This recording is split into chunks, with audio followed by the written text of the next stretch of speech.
Hello and welcome to DFS Coach Talk. It is Wednesday, April 14th, 2021. I'm Andrew Hansen alongside Joe Sarvati, affectionately known as Coach. And how about Lou Dort last night, Coach? We're going to build a two brains are better than one lineup on FanDuel tonight. And what I'd like to do is just put Dort in there 9 times. The torture chamber has been opened. Yes, that was intense, man. 42 points. He took 31 shots. He just owned that game. What the And heck? Where did 31 shots come from? he broke the slate, and Yeah. it's fun. We had him on one of our hybrid lineups on FanDuel that cashed everywhere. So another solid night there. DraftKings wasn't as strong, at least for me, because Gary Trent took an over on his 3-pointers, and Yeah. it was cold. But FanDuel was solid, and we're gonna get after it again here tonight on a big 11-game slate. This is my sweet spot. When we get double digit games, my eyes light up because there's a huge edge to be had for those that prepare like crazy and hand build as opposed to everybody else throwing up their arms and just dumping it into an optimizer and spreading out all their coverage. We're honing in on giving you an optimal winning lineup. So give me those double digit games all day long. Yeah, and by the way, you mentioned that Dort apparently wasn't in the optimizer. He was 1% owned, or less than 1% owned in most of my contests. Yeah. So that's the advantage we try to hone in on here, are just Yeah. looking at things organically. And we've gotten questions again recently. What optimizer do you use to help you generate lineups? We don't use one. Right. We analyze everything, one game at a time, one player at a time to come up with our lineup. So It is somewhat painstaking, but well worth it. And it's a yes, differentiator for us. So, I also want to give a quick shout out to all of our new members. yes, We had a boatload of them come in the last few days, and we just welcome them with open arms. A lot of them you just had seen some of the posts on Twitter and different places and hadn't even listened to our podcast. So welcome to a bunch of our new listeners.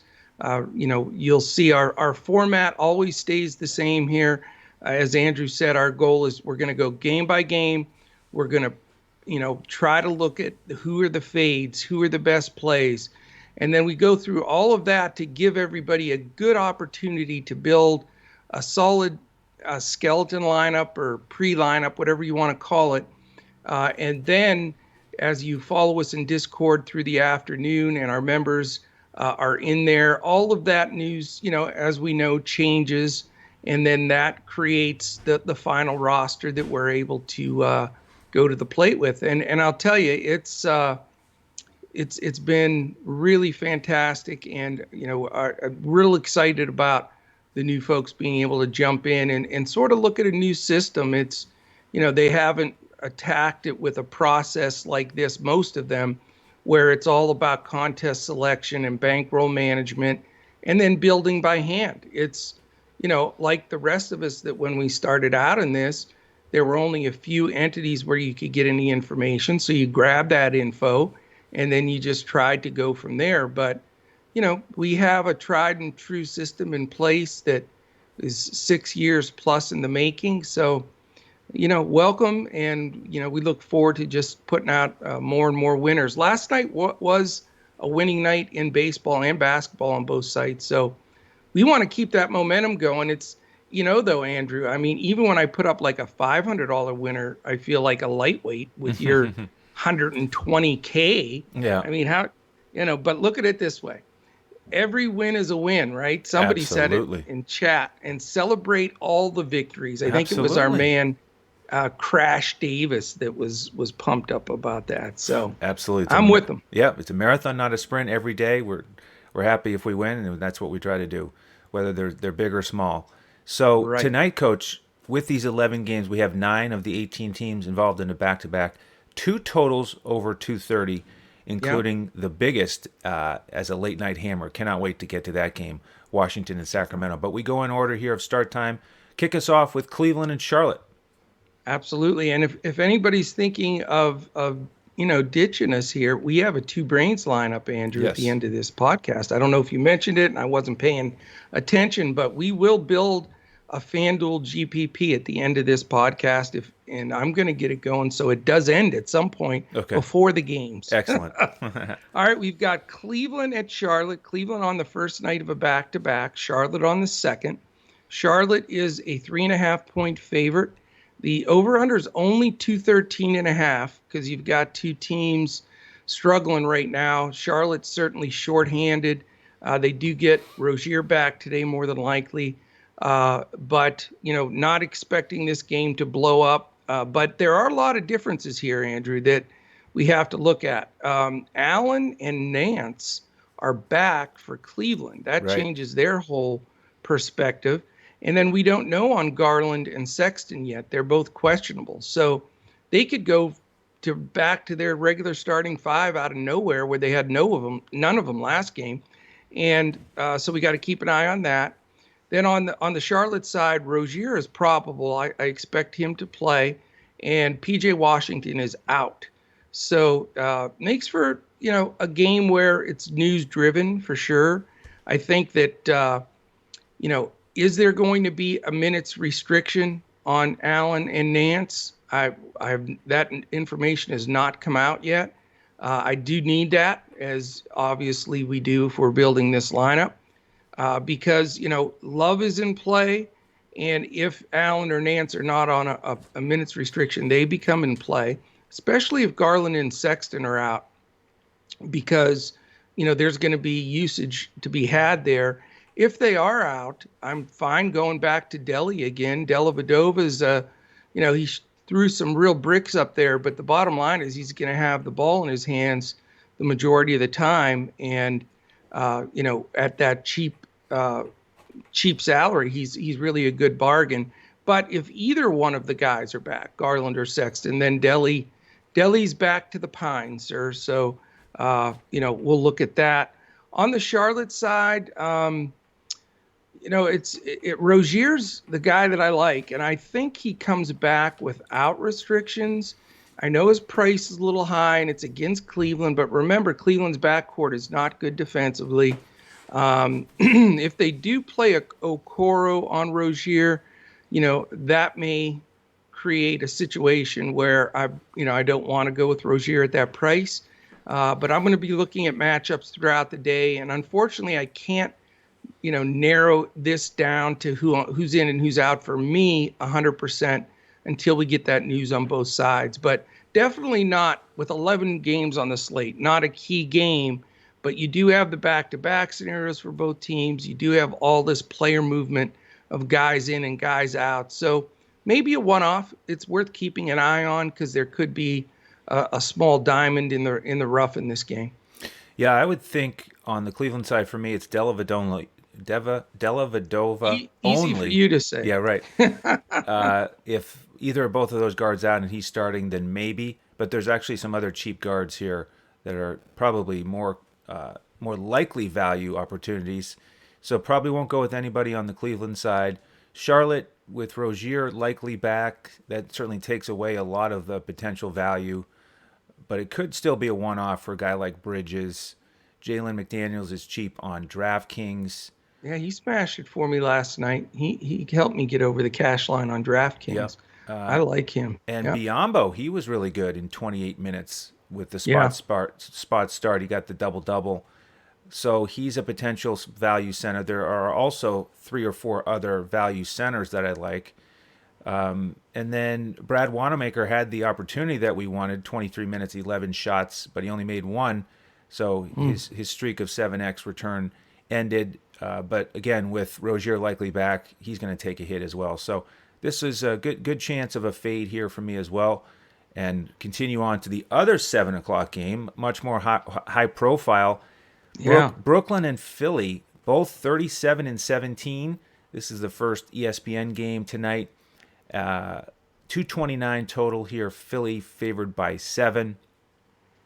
We do have good pace here on both sides.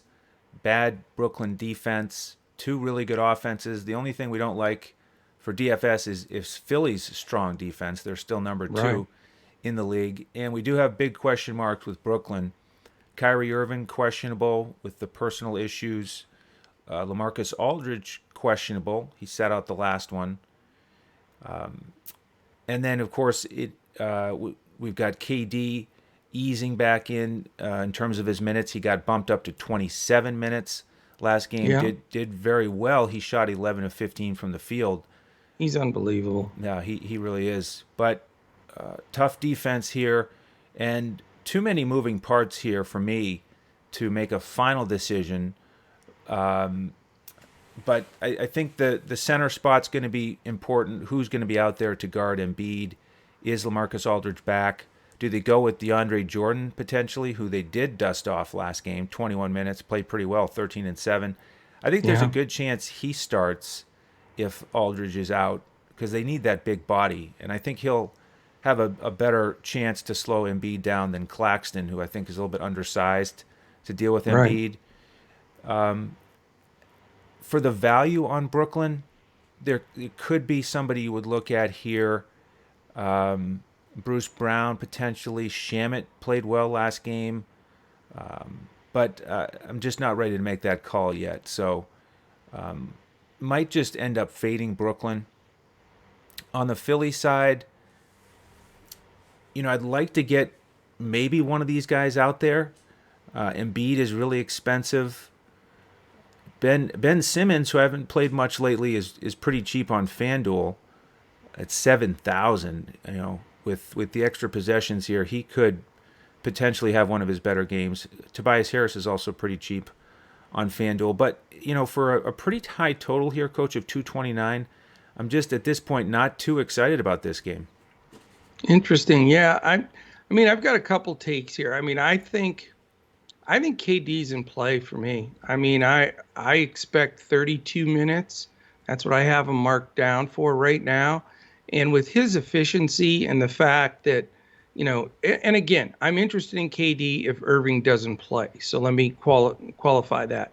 I don't think Irving plays, but he is listed as questionable. We know Harden's not playing. So if Durant's the man and he's playing 32 minutes like I'm anticipating, I'm good with that. I don't care if it's Philly defense or not. KD doesn't need to finish a bunch of shots in the paint and try to, beat Embiid to the glass. He's going to take threes, mid-rangers, floaters. Philly's a fine defensive team, but who can match up against Durant?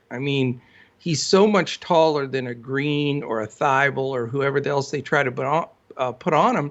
He'll shoot over the top and pass over the top. If they try to go bigger with Tobias or somebody, his quickness is there. He's just the nightmare matchup for any coach. So I like KD here. I really do. I think, I want to get that Irving news locked down, but, he's the guy that I'm interested in on the Brooklyn side. I'm not going to go anywhere else there. Certainly don't want to get into that nightmare of, five guys playing the five during the game in Green, Claxton, DJ, Blake Griffin, LaMarcus if he's in. It's just a big mess. It's good depth for them, but not for DFS. And then on the Philly side, you would think if Ben Simmons is going to have a blowout game where he really blows it up, this would be the opportunity. I just never can go there, man. I know his price is way down, but you know why it's way down? Because he's not producing. You don't see those huge triple-double 8-9x games. Now, maybe he'll have one tonight. Maybe I talked him into it. But, with the inability to shoot outside of like 5 feet and being a guard, it just limits you. And I know I say that a lot, but, he's awesome. He's a great defender.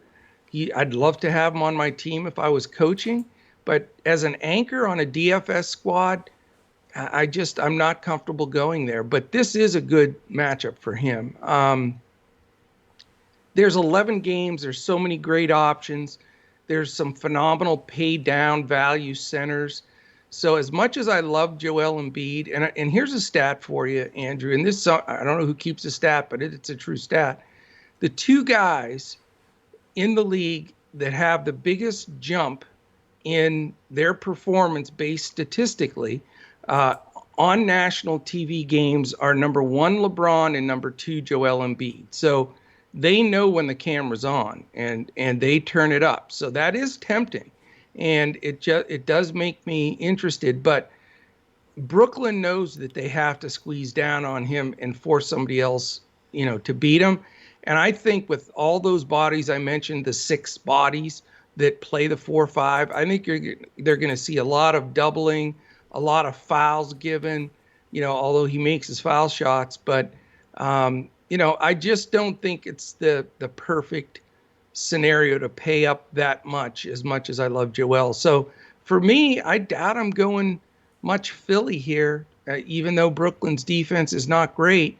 But unless Irving gets ruled in, I'm probably going to just skip out of this game with my man KD. Okay. All right. I'm up, right? You're San up. Antonio, Toronto. We have San Antonio minus 4.5. This is the 7:30 game. It's a 223 total, and it's the second night of a back-to-back for Toronto. The other reason, by the way, that I like KD is it's an island game for them, so I think he'll get that 32, 33 minutes in a close game. Right. All right, Spurs. Interesting, the Spurs are always our nightmare team, and when you have big slates, you tend to want to fade from them a little bit.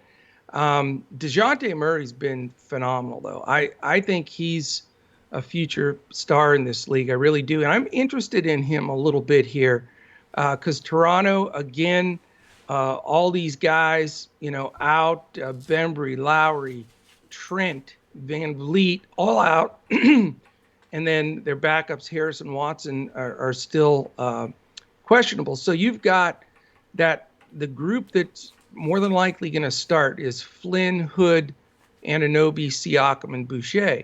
And with all those other guys out, you're going to get numbers from these guys. Flynn's in play again for me, even though I like DeJounte Murray on the other side. Playing both sides of that could work very well. Anunoby, that dude is a monster too. He could have a really solid game here.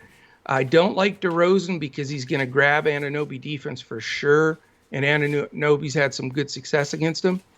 The guy that I'm drawn to again, and it's only because when I watch his games, and I watched a lot of his game last night, he's such an incredible ball hog, is Pascal Siakam. It's like he gets the ball, he's looking for a shot, penetrates, he gets jammed up, he still looks for a shot. He doesn't even pass out of doubles cleanly. One time, I'm saying, give up the damn ball. He was just almost triple teamed, and he was like falling down. He finally got it to Flynn, who hit a 3. And of course I had Flynn, that's why I was rooting for it. But, I'm thinking to myself, I want to be on the other side of this more often than not, because you feel complete. It's like Julius Randle. I'm getting the ball, get out of my way.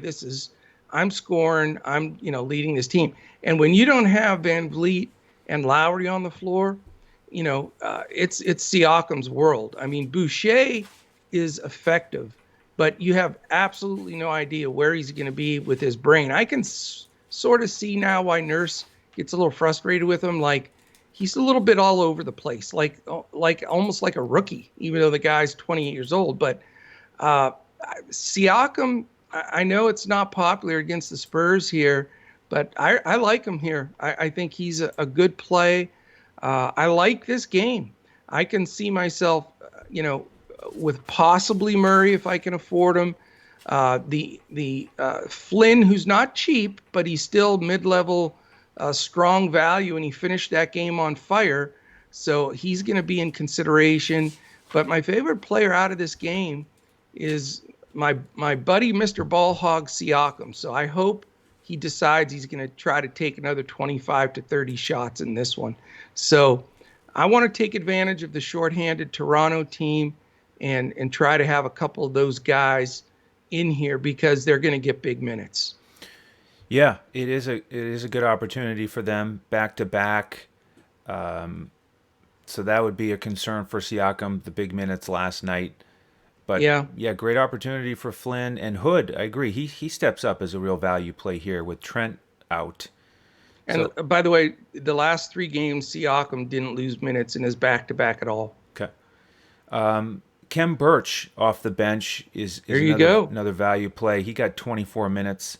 Kem Birch sighting. He's back. 13 and 7 in 24 minutes, and he's a good price on We've both always sides. liked him. Why don't teams want him? It's amazing to me with some guys that just float around. No one, like Thad Young, he's been on like 8 teams.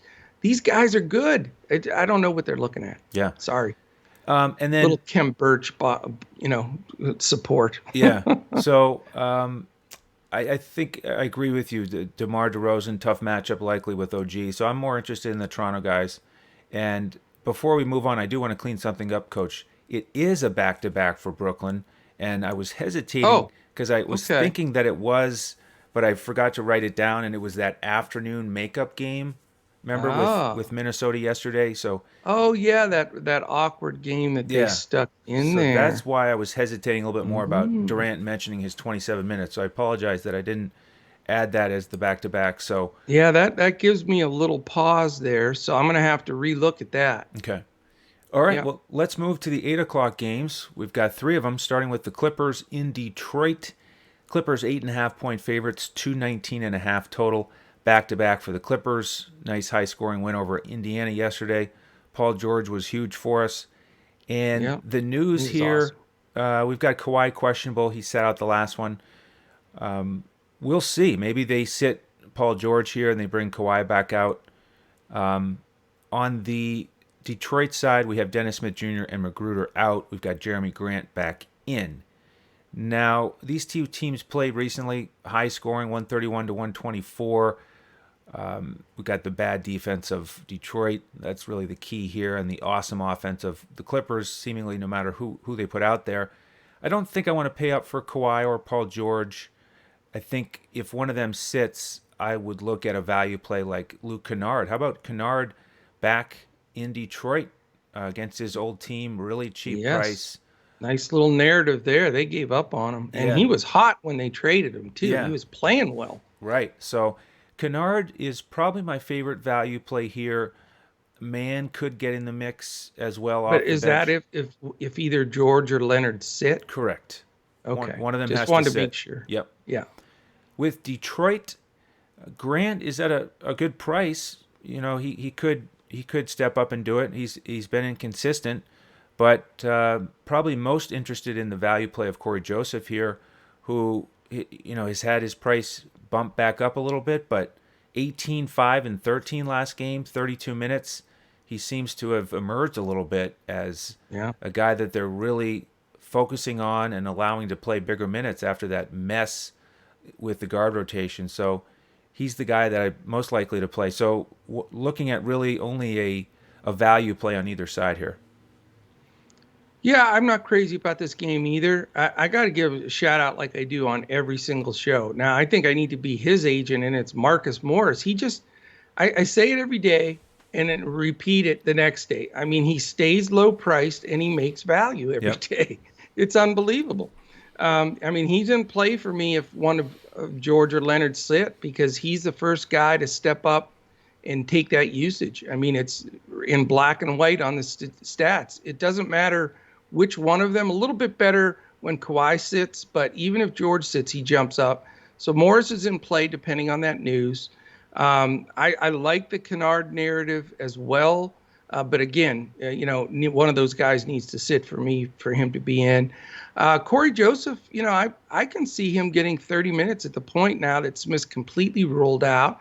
And, it's just the rookie Lee backing him up, and he looks bad right now. So, I think Corey Joseph, if you need a pay down value guy, could get big minutes. Jeremy Grant, I'm not going to go with. He is dinged a bit, just coming back from that injury. I don't think they're going to push him over the top. And he gets that combination defense, either if it is Kawhi, forget it. If it's Morris, and, they're going to bang him around. I don't think he's quite going to get his way. So not thrilled about this game. May look for a few value plays with like a Morris or Joseph, and that's about it. Okay.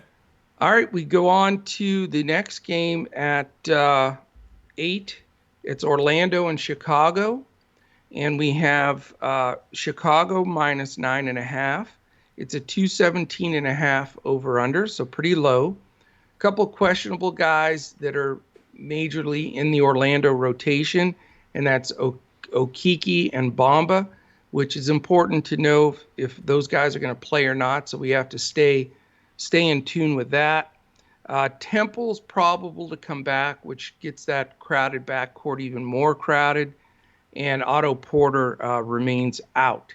So, interesting game. You've got a total that's low, considering these teams aren't exactly stoppers defensively, but seems like Orlando games since they blew it up and unloaded everybody have been a little bit lower scoring. I anticipated that they would try to stay in games by using a little bit more of the clock because they're so outmanned, and that's pretty much what they're doing.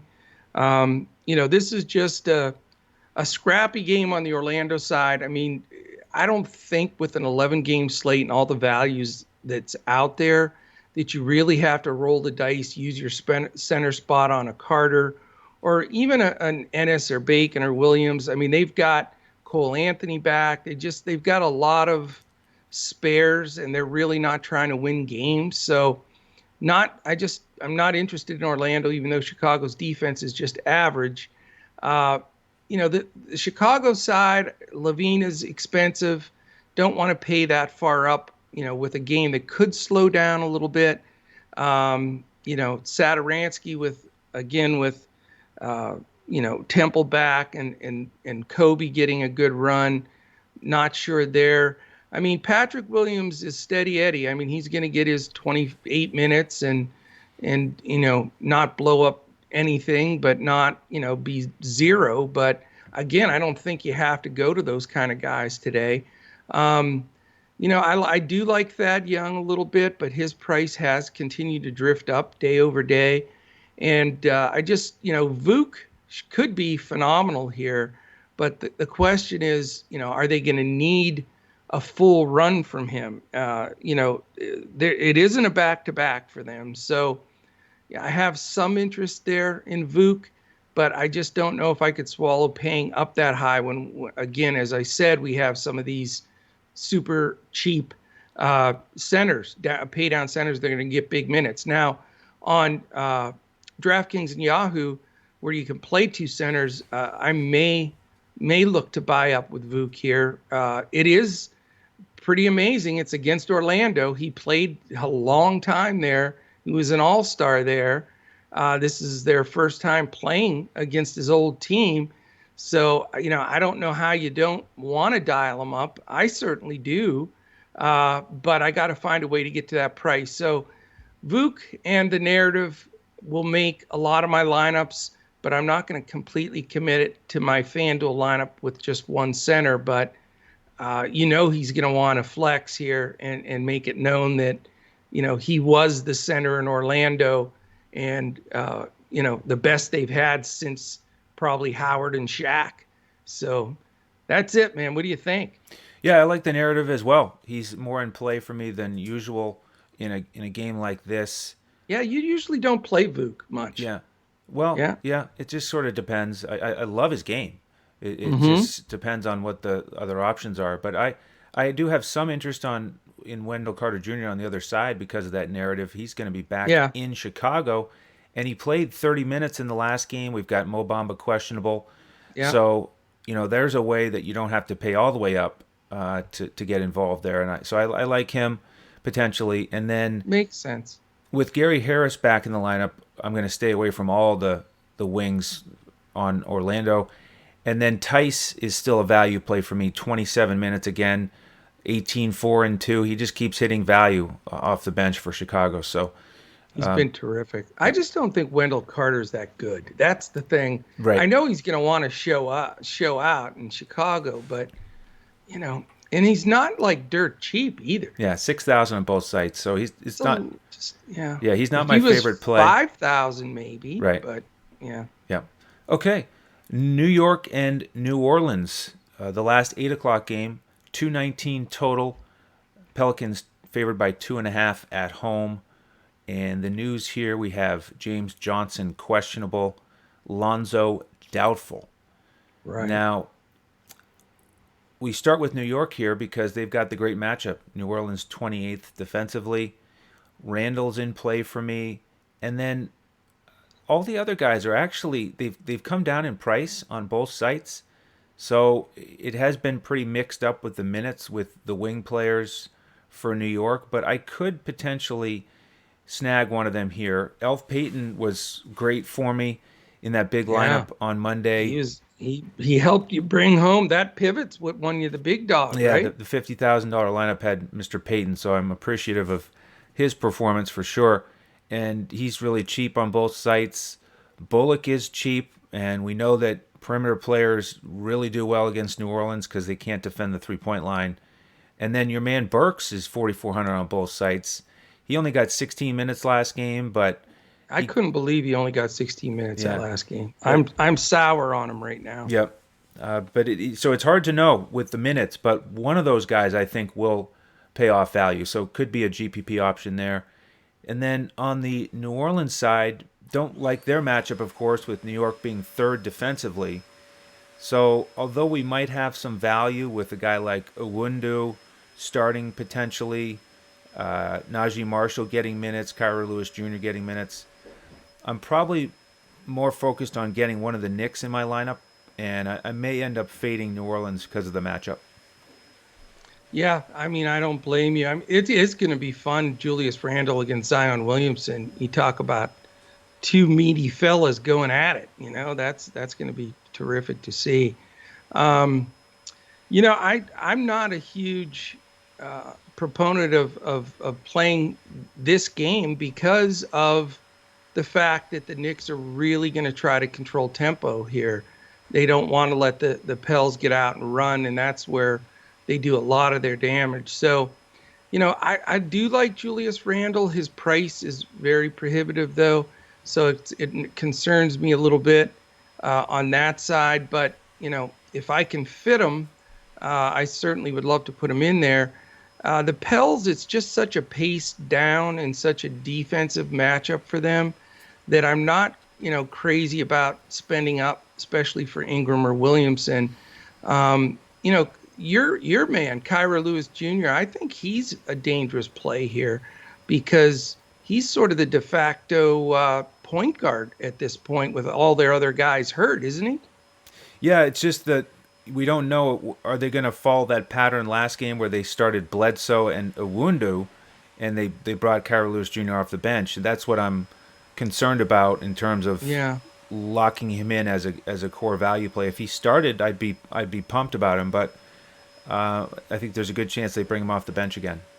Yeah, and that'll be news driven. We'll see how that rolls. Wandu's not. I don't understand why they would want to start him over Lewis, but let's see how that lineup rolls out. Don't be surprised if he's not back in there at the one, and if he is, I think he, again, with all the other guys out, I like his game, and I think that he'd be the one guy that's super value that you could take there. But I'm with you, man. I just don't think this is the best game on the slate for sure. Okay. Take us to 9 o'clock. 9 o'clock, we have the Indiana Pacers and the Houston Rockets. Right now, we've got Indiana -5. Big fat 233.5. I usually get the 230 plus games, and it stays true today. Second night of a back-to-back for the Pacers, so that is a bit of an issue. And Miles Turner is questionable. Huge news there for us to know.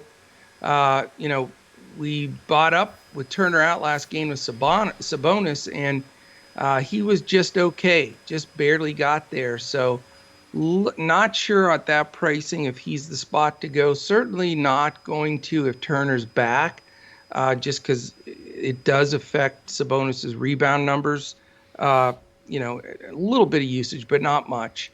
But Houston's with Olynyk and Wood in the big spots now are pretty scrappy defensively. Wood's a an above-average defender. Olynyk's underrated. He strips the ball, gets a body on people. I think he's an underrated defender. So I'm not going to go with the bigs at Indiana here.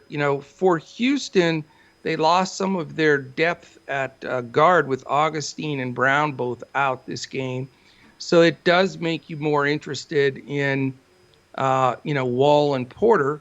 But with Wall and Porter and now Olynyk and Wood, and even a decent run from Jayshawn Tate, even though they're shorthanded, the ball is starting to at least be spread around a little bit. I mean, before, when a lot of these guys were out, it was just all the Porter you could eat or all the Wall you could eat.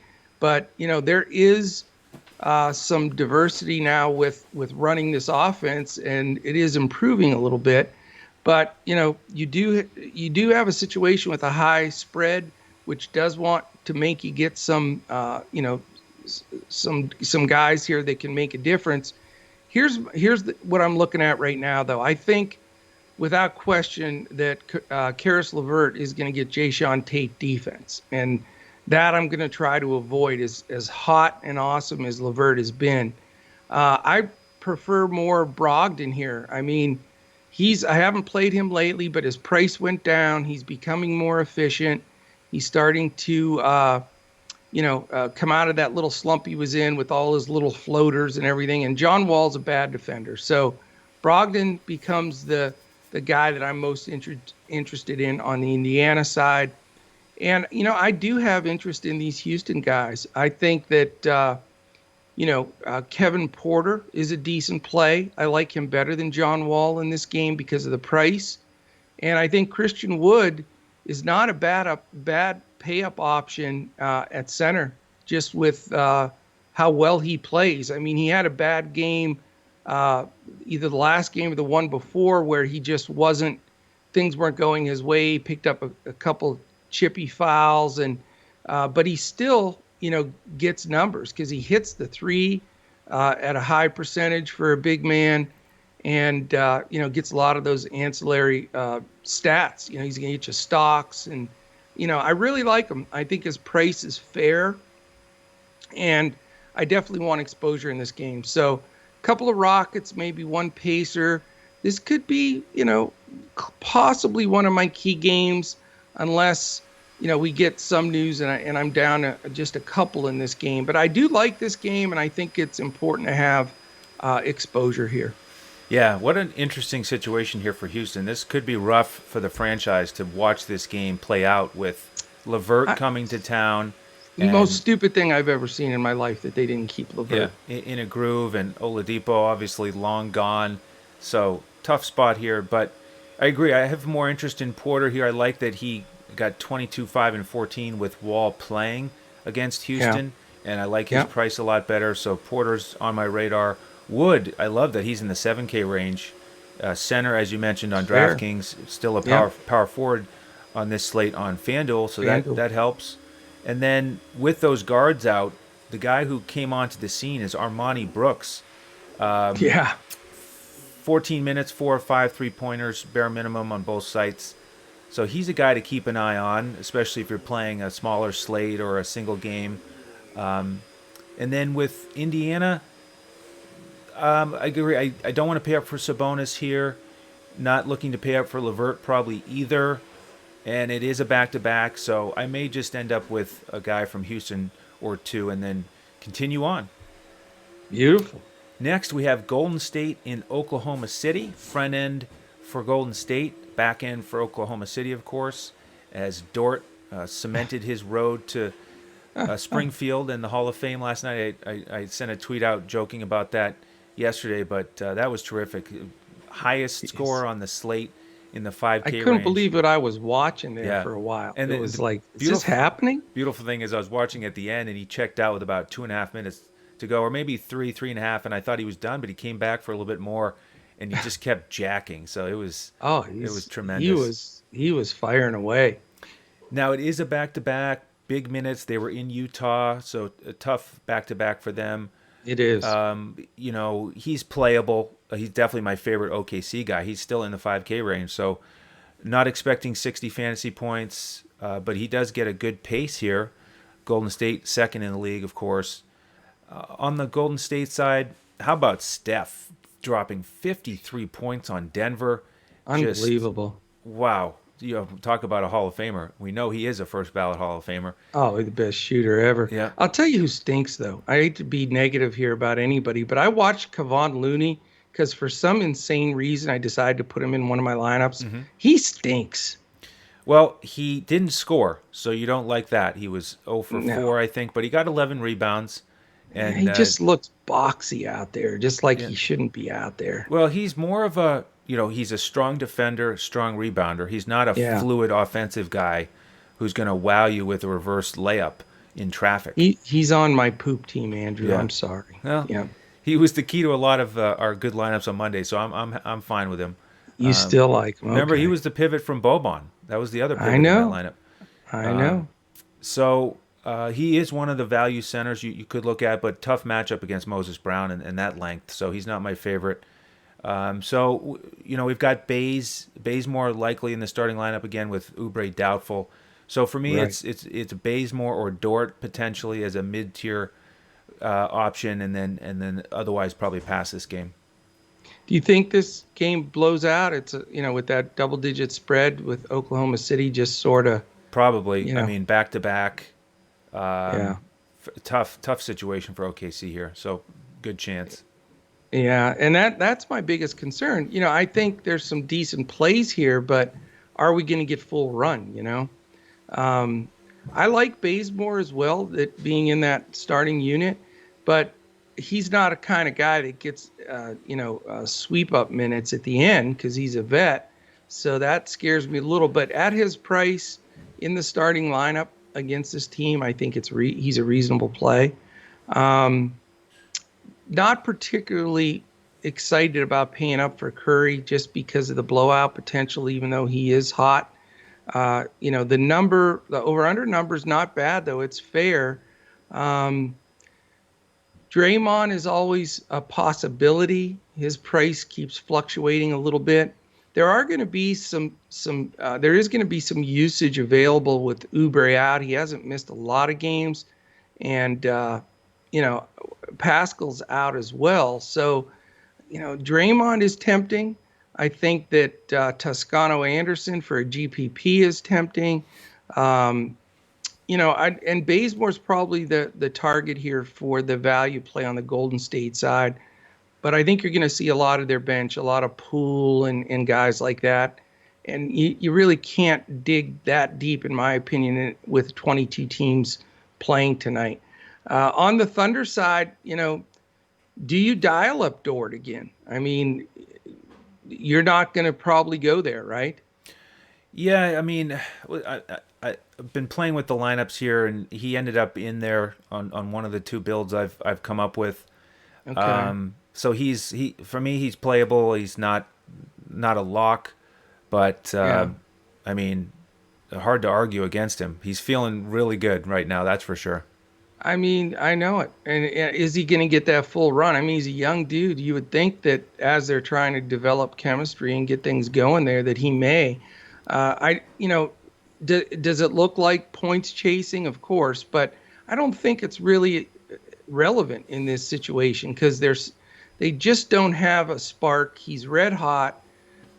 Golden State isn't a great defender in the backcourt, and he's played like the 2-3 spot. So, I think he could possibly sneak in there because his price is still good.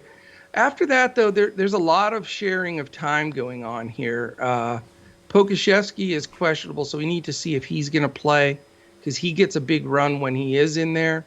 But now with Baisley and Brown and Bradley's played real well for them at center.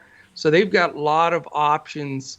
Roby, I mean, a bunch of guys they're going to use, which makes them unplayable DFS-wise. Maladon is their main, Teo is their main point guard that's going to get the main minutes. Is he going to be at 19 a little in awe playing against Curry and trying to match up to that? Possibly. But his price is still cheap, and he's getting big minutes, and he is going to have the ball in his hands a lot. So I think he's at least an option to take a look at here. As is Pokashevsky if he plays. I think you can get a nice value play here that can grab you 35, 40 DFS points at a cheap price. So, looking at Bays, possibly Draymond, Teo, Poku if he plays, and then a possibility of a little Dort exposure. So I do like the game, though. Yeah, I'm glad you mentioned Toscano Anderson as well. I did make a note here for him. 24 minutes last game, good cheap price. And I think this is the type of game where maybe he steps up and gets, at least those 24 minutes here on the front end of a back-to-back. And we know that he can really spike up when he's out there. So he's in play for me as well. Yeah, he plays hard, man. He's going to give you the best he has. Even if you get him for 22, 24 minutes, he's generally going to get close to value.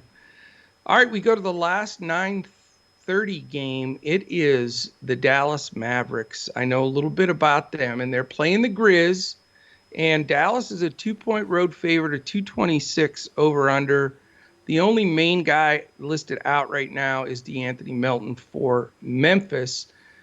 Interesting game. And Winslow, too. Winslow's out again. Oh, yeah, Justice Winslow. He's been out for quite some time, and I don't think he's going to get back into the flow for a while. They did sign Tim Frazier. You mentioned that yesterday, and now he is questionable to play. So he could get some minutes in that backcourt spelling jaw. My frustration, I was sharing it in Discord a little bit the other day. It drives me nuts with the Mavs because they constantly rest either Luka or Porzingis, and it's cost them a ton of games, and it may cost them, a playoff spot. They may be in the play-in, but they are both expected to play today. Dallas, is at full throttle for this game. That's why they're a slight favorite, but this should be an interesting one. You've got two defenses that have improved but have had struggled in the past, but both are getting better. And there's, a lot of sharing to go on here, especially on the Mavs side. When you have Luka and KP in there, I've stated this multiple times, and it still goes. Luka is actually better with Porzingis on the floor from a DFS standpoint. It's down to 0.3 better, but the bottom line is people think when one of those guys sits, the other guy's a smash play. And yes, Porzingis goes up when Luka's out, but like I say, Luka's even more of an option when Porzingis is playing. So do I want to spend up that high for Luka on a slate like this? I'm not going to go there just because I don't want a stars and scrubs build here. I think there's enough mid-level value plays, the Woods and different guys that are at a price that makes sense that you can build without having to, dig down and really take a long shot guy. Porzingis has been terrific. I mean, he really has. And they don't have a great matchup for him. He'll see Valanciunas, probably a little double from Anderson. He'll see Clark. He's playing good. He really is. His price isn't great, but I reluctantly say I'm looking at him as a possibility here. I think we know he's rested because he sat the last game, and I think he'll get the full run for him, which now is low 30s, and he is running him with Luka a little bit more than he did. So. When they stagger them, it's generally in the second and third quarter, and he's out there when Luka's not, and then Brunson's at point, and that's when he usually spikes. You'll see him hit some threes and get some things going. So I know I'm reluctant to do it, but Porzingis is definitely one of my targets today. I think he's the guy that comes out of this from the Dallas side is super playable. I don't want to go anywhere else. Too much of, whose turn is it between Brunson, Richardson, Dorian Finney-Smith, Kleba, Melly, just a lot of bodies and a lot of sharing. So it's KP for me. Not that he's my favorite guy, but maybe he can win me over with a big game tonight. On the Memphis side, Ja has been solid. He really has. He's improved. Did you see the alley-oop dunk he had the last game? Mm-hmm. It was ridiculous, man. I like him in this matchup. His price isn't outrageous either, and he can get hot, and he's a kind of guy that can give Dallas a little bit of trouble. I think he'll keep the pace going. Don't like any of the other guys except for Joe Val. You know that I'm a lunatic for playing bigs against Dallas, and I think Joe Val is the kind of big that gives the Mavs a lot of trouble, and that's a bit of a wide body, strong, and I think he's going to do very well against the Mavericks tonight. So he's the center that I'm paying up for a little bit. I do have a few other value centers that we'll talk about that I sort of like too, but I like him in this matchup. And even if they throw Boban at him for a little bit, which they may, Boban could get 15, 16 minutes and bother him a little bit. But, Joe Val has a 12, 15 footer, enough to drag Boban from the basket.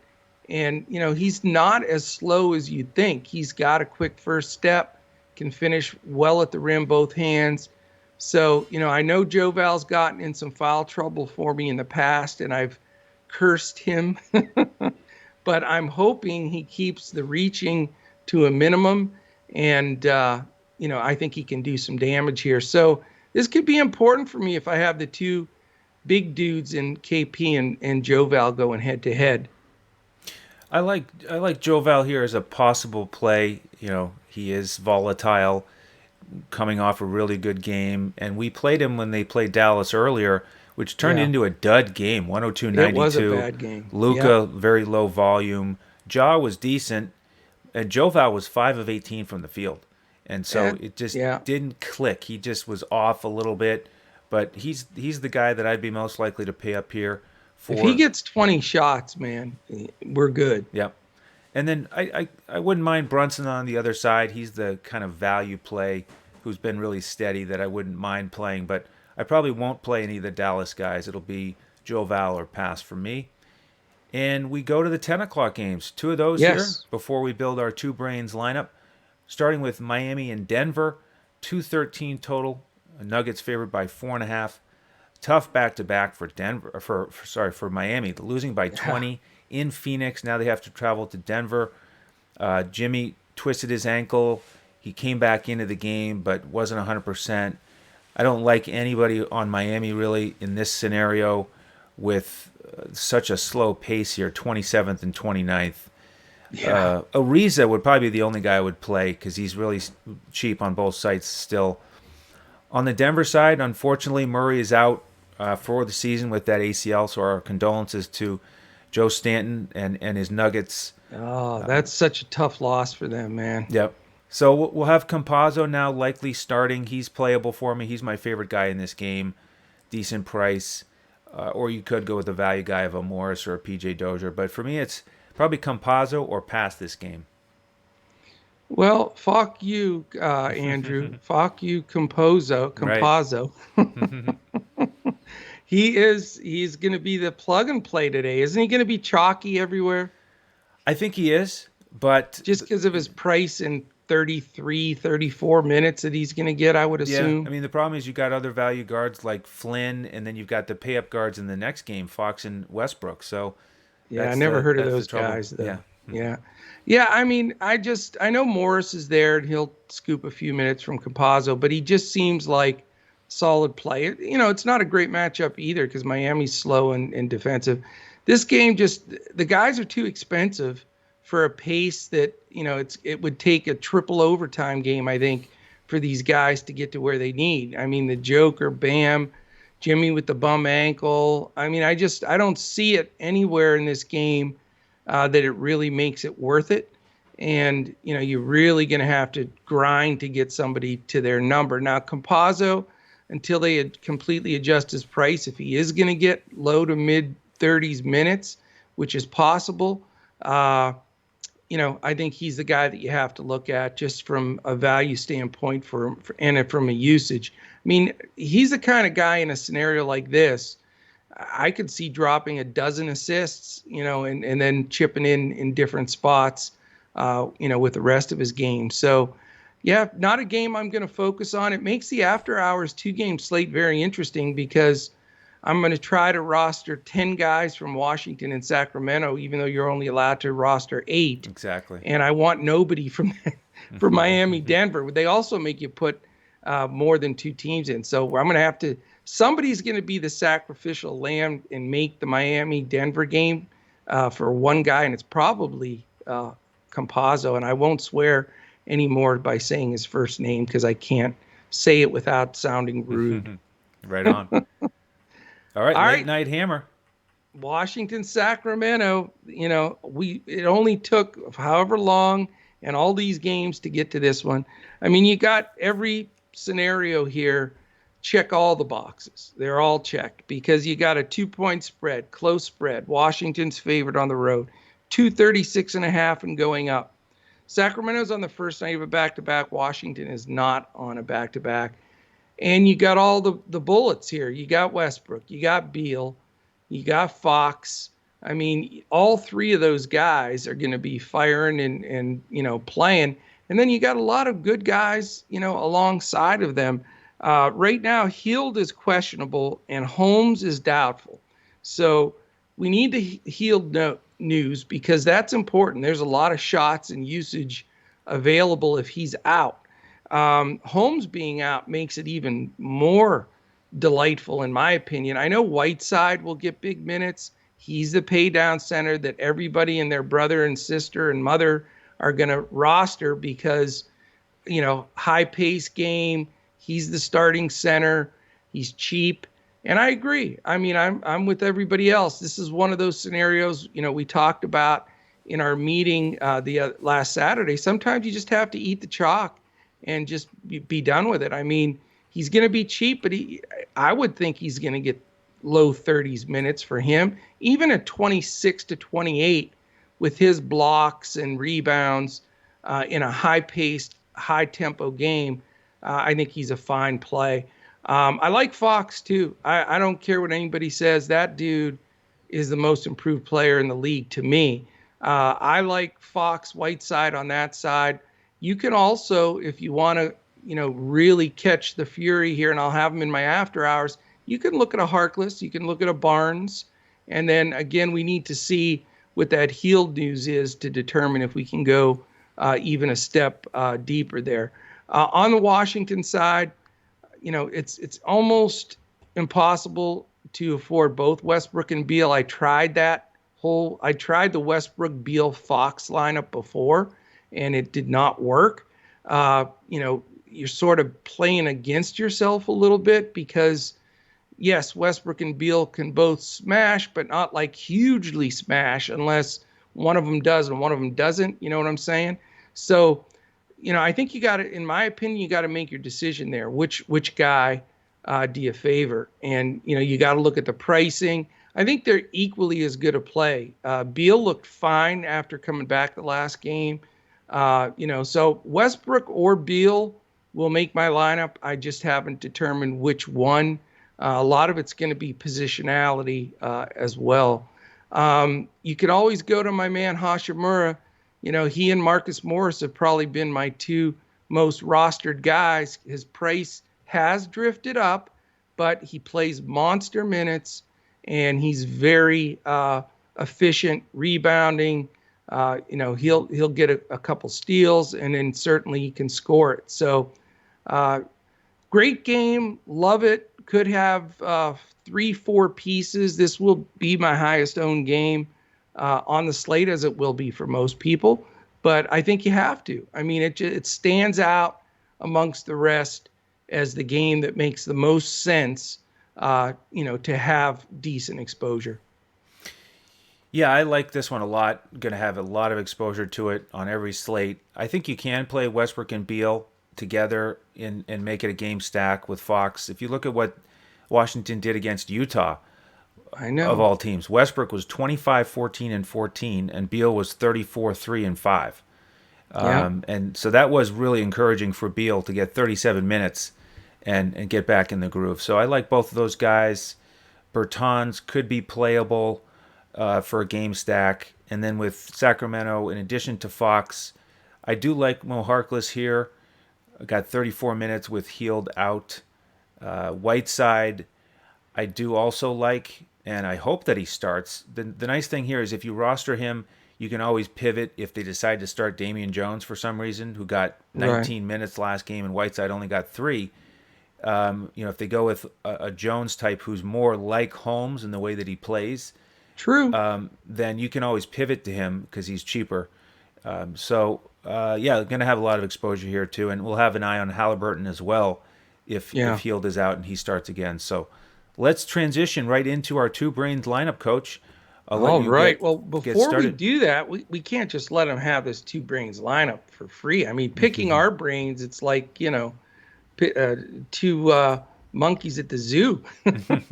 So why don't we give a quick? You want to shout out some DFS Coach Talk? How to join us? Yeah, absolutely. DFSCoachTalk.com is our website. Just go there, grab whichever length of membership you want, and then you'll be with us tonight in Discord. What we do is we get you into Discord. We got dog issues here. Chance is ready for the Two Brains lineup. He is definitely ready. After you sign up on our website, we get you into our Discord with an email. Then we give out the lineups about 20 to 30 minutes before lock. And then throughout the evening, if we make any edits to our lineups or to this one, the Two Brains lineup, we'll do it right there in Discord. So that's the place to follow us and take advantage of the full lineups on FanDuel. We also do the cash lineup on FanDuel and the full lineup on Yahoo and our DraftKings coaches clipboard. So there's the best way to sign up. DFSCoachTalk.com. If you have any questions, reach out to us on Twitter at DFSCoachTalk. You see Chance? We sure do. Right, he's here. He's here just for the Two Brains lineup and to keep. He is our. It's going to be a three brains lineup. Absolutely, and he's the strongest brain. All right, I'm ready, man, and I'm excited. If you're watching this on YouTube, I don't know if you said this because I was distracted by the dog, but if you're watching this on YouTube, definitely hit the thumbs up, subscribe button, and if you can, hit that alert button up in the corner, because then you know when our podcast posts. We have an afternoon podcast today with PGA, so we'd love to hear you in here. All right, go ahead. You pick first this time, my man. You always give me the first pick. All right, let's save some money. Let's get Whiteside in there to start as our center, 3,600. Again, we can pivot. There's 3 other value centers potentially on this slate. Looney, Bismack Biyombo, DeAndre Jordan, or Jones if he starts in this game. Yeah. That's fine. Chance is trying to bark. This is hilarious. All right, so Whiteside starts our squad. Yep. And then I'm going to go with De'Aaron Fox. Okay. Excellent. I'm on him in all 100% of my lineups tonight. Okay. Let me get Beal in there because at 8,500 on FanDuel, I think that's a wonderful value in a game that you're not going to get a better game environment for Bradley Beal than this one. All right, I'm going to jump in with a guy that is going to be cheap. Compazzo, 4,600. Okay. Are you cool with that? I am. That'll give us plenty of money to spend elsewhere. With him and Whiteside, we got some cash now. So yes, we do. All right, so let me go ahead and pay up with a guy that I think you'll be okay with. It's Randle at 9,400. Okay. I think we have. I'm fine with that. I'm a big Julius fan. Yep. So okay, Randle for 94. I hope you're okay with this. Can I put Porzingis next to him? Oh boy. You don't like it? Good thing it's called a GPP lineup. How about Wood? What's wrong with KP? You're gonna deny a Mavericks fan a 50 burger from KP? We can roll with it because here's the thing. Yeah. He's one of those guys I can't figure out if he's going to come out and put up a 25 or a 50 burger. So if you're feeling it. I'm feeling it tonight. And Wow. you know me, I'm rough on Porzingis. Is that what Chance whispered to you? Chance began the barking when he saw that I had Porzingis penciled in. So is that a good thing or a bad thing? I don't know. Is that the dog of the day? We'll find out. Yeah. All right. So 8,800 for Mr. Porzingis. Let's go, KP. This is your time to shine, my man.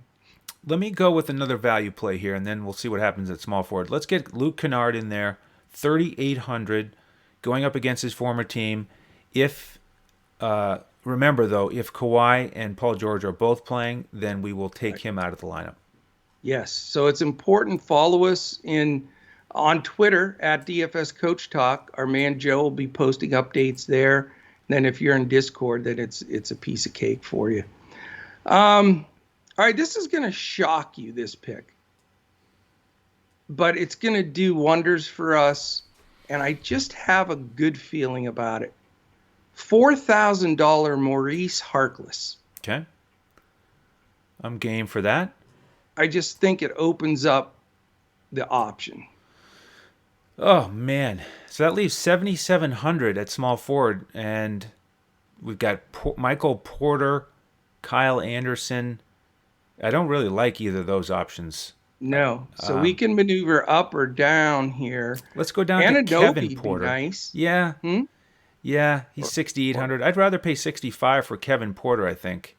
I'm fine with that too. You know, I like him better today than Wall. So what would that give gives us an extra 1,200. Wow. So are there any 58 range point guards that if we took Campazzo out? We could pay up so from Lynn. We could pay up from Mo Harkless to Kent Bazemore. That's an option. I think that's a wash. Well, the only thing is if Buddy Hield plays, Mo Harkless could take a bit of a hit. He might still start. They might just put Halliburton back on the bench. Halliburton had been coming off the bench. That's a possibility. Point guards. Yeah, we could pay up to Malachi Flynn actually from Campazzo. That's what I said. Okay. Yeah. I think I'd rather do that. Yeah. And that gives us still a few bucks, right? It's 500. 500 All right, extra. is there anywhere that 500 would be earth shattering? Let's see here. I think what we can do is we can save that 500 because if we have to pivot off of Kennard, then there's some guys in the low 4K range that we could go to, like Reggie Bullock, or we can't quite get to Alec Burks. Well, we also don't know for sure on Whiteside because if he's not going to start, then that might need a pivot as well. Yeah, we don't want to play him if he's not starting. Right. So let's leave the 500 on the table. Okay. Keep an eye on the Kennard and Whiteside news. And I think the rest of the team looks terrific. Yep. All right, there it is. Malachi Flynn, Fox, Kennard, Beal, Harkless, Kevin Porter, Porzingis. The spotlight's going to be on him tonight, that's for sure. Randle and Whiteside. There's our group. Appreciate you all joining us here, and hope that lineup is successful. We will make pivots if necessary. Follow us on Twitter at DFS Coach Talk. Follow the coach at JoeSarvadi. Follow me at Language Olympic. And we'll be back later today for golf and back again tomorrow for hoops, of course. So, on behalf of the coach and the rest of the DFS Coach Talk team, I am Andrew Hansen. Thank you for joining us, and we'll see you tomorrow as we look to crush it in DFS.